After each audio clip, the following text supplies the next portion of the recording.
कैसे हो भाई? सुखी हूँ।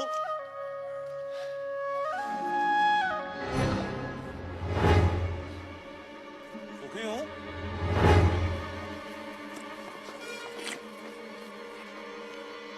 क्या कहा तुमने? सुखी हूँ। अरे सुना तुमने? हमें सुखी आदमी मिल गया। क्या तुम सुखी हो? एक ही बात कितनी बार कहूँ? हाँ, मैं सुखी हूँ। लेकिन तुम्हारी कमीज कहाँ है? कमीज? क्या तुमने राजा की घोषणा नहीं सुनी? राजा को सुखी आदमी की कमीज चाहिए। पर मेरे पास तो कमीज नहीं है। क्या तुम्हारे पास कमीज भी नहीं है? फिर तुम सुखी कैसे हुए? मेरा सुख कमीज में नहीं है, मैं ही सुख हूँ।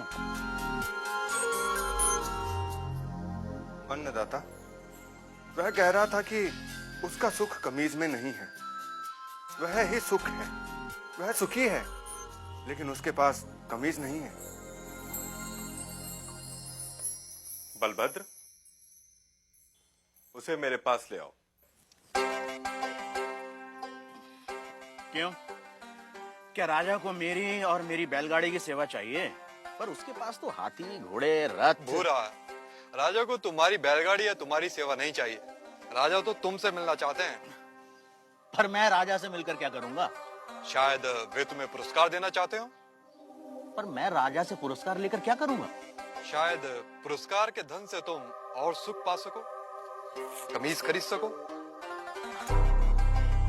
दाता, मैं कमीज के बिना भी सुखी हूँ। और मैंने सुना है कि धन से वस्तुएं मिलती हैं। क्या धन से सुख मिलता है? और जो सुख से भरा हुआ है उसमें और सुख कहां से समाएगा? अगर राजा मुझसे मिलना चाहते हैं तो वो यहाँ आ सकते हैं, मैं उनसे मिल लूंगा। गाड़ीवान ने आने से मना कर दिया अन्नदाता। अन्नदाता को उससे मिलना हो तो हुकुम को ही जाना होगा।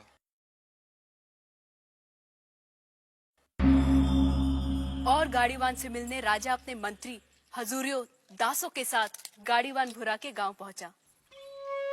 भूरा, भूरा, भूरा, अभी कहीं नहीं जा पाऊंगा, मेरे बैल सुस्ता रहे हैं। भूरा, अन्नदाता तुमसे मिलने आए हैं। भूरा, कहिए। तुम जो मांगोगे मैं तुम्हें दूंगा।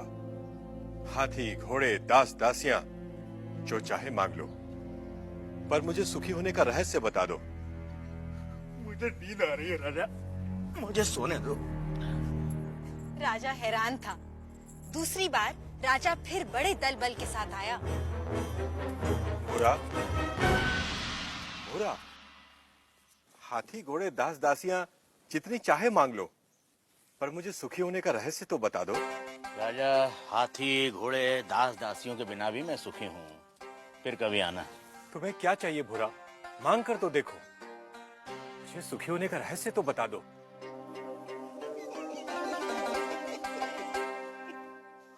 जो स्वयं सुख की खान है उसे लालच देने का काम मूर्ख ही कर सकता है। जा राजा जा, फिर कभी आना।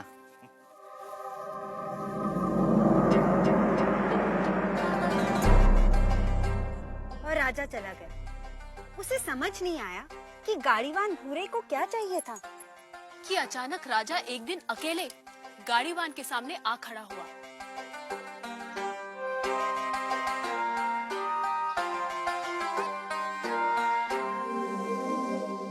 हुकुम। तू फिर आ गया? जब तक आप सुखी होने का रहस्य न बता देंगे, मैं तंग करता रहूंगा। मेरी पीठ खुजा सकेगा? हाँ मालिक। ला, खुजा। रहने दे, रहने दे। ठीक से बैठ जा, बैठ ठीक से। पहले ही अपने दिखावे का बोझ छोड़कर आता तो मेरी पीठ खुजलाने से बच जाता। पूछ, क्या जानना चाहता है? यह कैसा रहस्य है कि जिसके पास सैकड़ों कमीजें हैं वह सुखी नहीं है, और जिसके पास कोई कमीज नहीं वह सुखी है? राजे, सुख का कारण कमीज नहीं, आत्मा है। जो यह जान लेता है कि सुख का कारण भीतर है, उसे सुखी होने के लिए बाहरी वस्तुओं की जरूरत नहीं पड़ती। पर मन तो हमेशा सुख के लिए बाहरी वस्तुओं के पीछे भागता रहता है। इसीलिए राजे, जो अपने आनंद स्वरूप आत्मा को जान लेता है वह वस्तुओं के पीछे भागना बंद कर देता है। मैं समझा नहीं। राजे, आनंद आत्मा का स्वरूप है। आत्मा अनंत है, इसलिए आनंद भी अनंत है। आत्मा के स्वरूप के कारण व्यक्ति स्वयं से हर क्षण प्रेम करता है। क्या कभी सोचा है कि व्यक्ति बूढ़ा हो जाता है, बीमार हो जाता है, इंद्रियां साथ छोड़ रही होती हैं, मौत द्वार खटखटा रही होती है, फिर भी आदमी जीना चाहता है? क्यों? क्योंकि हर व्यक्ति स्वयं से हर क्षण हर समय प्रेम करता है। यदि दुख स्वयं का स्वरूप होता तो क्या मनुष्य कभी स्वयं से इतना प्रेम करता? कभी तुमने सोचा है कि कभी कभी आत्महत्या का विचार क्यों आता है? नहीं मालिक। क्या है आत्महत्या का विचार? क्यों भावना के वश में आदमी मन, बुद्धि और शरीर आदि को खत्म कर देना चाहता है? क्योंकि आत्महत्या का विचार भी आत्म प्रेम को ही व्यक्त करता है। जब व्यक्ति दुख और दुख देने वाली स्थितियों से छुटकारा नहीं देखता, तब वह अज्ञानता में आत्महत्या को ही दुखों से छुटकारा पाने का रास्ता समझता है। इतना है मनुष्य का स्वयं के प्रति प्रेम कि वह अपने अस्तित्व को भी समाप्त कर देना चाहता है।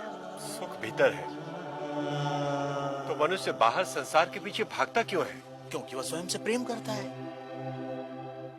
मनुष्य जिसकी भी अभिलाषा करता है, चाहे वह धन हो या वैभव, पत्नी, पति या पुत्र हो, वे सिर्फ उपकरण हैं जिनकी अभिलाषा मनुष्य स्वयं के सुख के लिए करता है। मनुष्य अपनी प्रियतम वस्तु या संबंधी को भी छोड़ देता है यदि वह वस्तु या वे संबंध दुख का कारण हो जाए। इसलिए मनुष्य सबसे अधिक स्वयं से प्रेम करता है। कोई भी व्यक्ति, चाहे वह संसार को पाने या संसार को छोड़ने की राह पर ही क्यों न चल रहा हो, वह स्वयं के लिए ही है। स्वयं के लिए इतना प्रेम कि या तो सारा संसार या संसार नहीं। स्वयं के प्रति इतना प्रेम ही आत्मा के सुख स्वरूप का प्रमाण है। यदि ऐसा नहीं होता तो मनुष्य दुखों से प्रेम करता।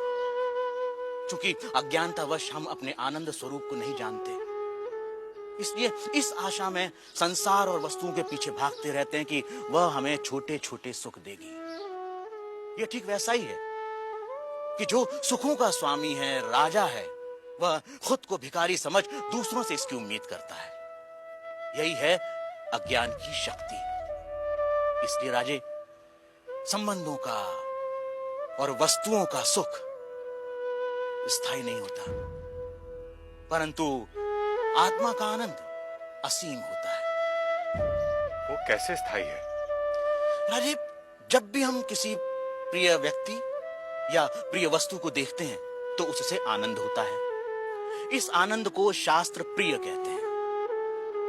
और जब हम उस वस्तु को पा लेते हैं या उस व्यक्ति से मिल लेते हैं, तब वह आनंद कई गुना बढ़ जाता है। उसे मोद कहते हैं। और जब हम उस वस्तु का उपभोग करते हैं, तब उससे प्राप्त होने वाले आनंद को प्रमोद कहते हैं। परंतु जैसे ही हम उस व्यक्ति या उस वस्तु से अलग हो जाते हैं, वह आनंद भी समाप्त हो जाता है। इसलिए राजे, वस्तुओं का आनंद, व्यक्तियों का आनंद स्थायी नहीं होता, परंतु आत्मा का आनंद स्थायी और अनंत होता है। बुरा व राजा में आनंद पर लंबी चर्चा हुई, जिसे वेदांत में आनंद मीमांसा कहते हैं। सात्विक आनंद, राजसिक आनंद, तामसिक आनंद से लेकर अलग अलग प्राणियों और अवस्थाओं में आनंद की अनुभूति और उसके कारणों की बुरा ने मीमांसा की। पर अंत में राजा ने वह प्रश्न किया जो इस समय हम सबके मन में है।